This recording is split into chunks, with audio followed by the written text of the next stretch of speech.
October 29th is World Stroke Day. Dr. Stacy Demel and Tammy Unger from the American Heart Association are here to tell us more about how we can spread awareness this Sunday and also talk about the symptoms and really things to look out for. So thank you, first of all, both so much for joining us. We really appreciate you taking the time. You know what, I want to start with you because you're a stroke survivor. You're not only with the American Heart Association, but this is a day that's really important to you, I'm sure to your family, to your friends. So kind of talk to me about your journey. So on December 6, 2017, I woke up and my vision was like in a kaleidoscope and I was losing blocks of time. Fortunately, my husband came to check on me and noticed that I had slurred speech. My balance was way off. He put me in the car, took me to the nearest hospital. They put me in a scanner. They decided that I needed to go to UC, and the stroke team at UC took excellent care of me. They did an MRI the next day and noticed that I had had actually 6 strokes, 4 cerebellar and a bilateral thalamic stroke. And I was very active. Then I ran 6 miles the evening of the stroke. And then, so just because you have no high blood pressure, no cholesterol issues, and that you're active, it doesn't mean that you can't have a stroke. Did you know what was happening in that moment? No, I actually thought I was having a migraine, and I'm a registered nurse, and so I kept thinking, you know, I'm fine. Must be a migraine.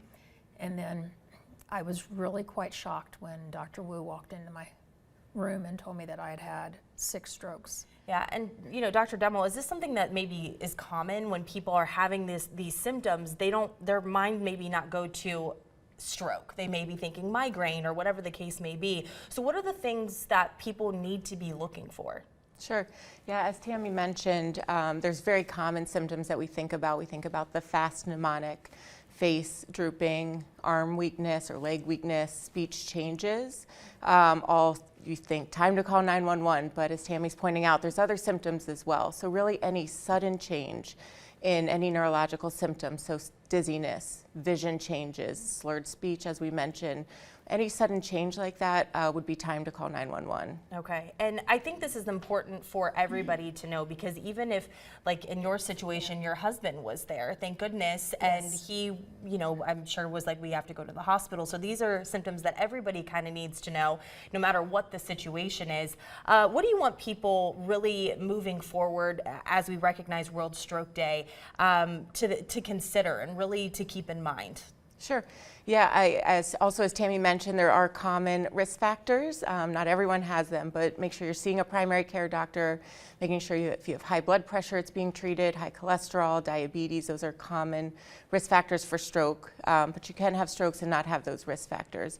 Yeah. And what I would want people to know is, again, if you have any sudden change in any neurological condition like speaking, walking, dizziness, vision, to get to the hospital quickly because you can only get treated in a short period of time, and we can help a lot of people if we can get you to the hospital soon enough and get you treated. Yeah, I know the American Heart Association obviously playing a big role in this day as well. If people want information, if they want to learn more, they want to be aware of the symptoms, what's the best place to go to learn about this information?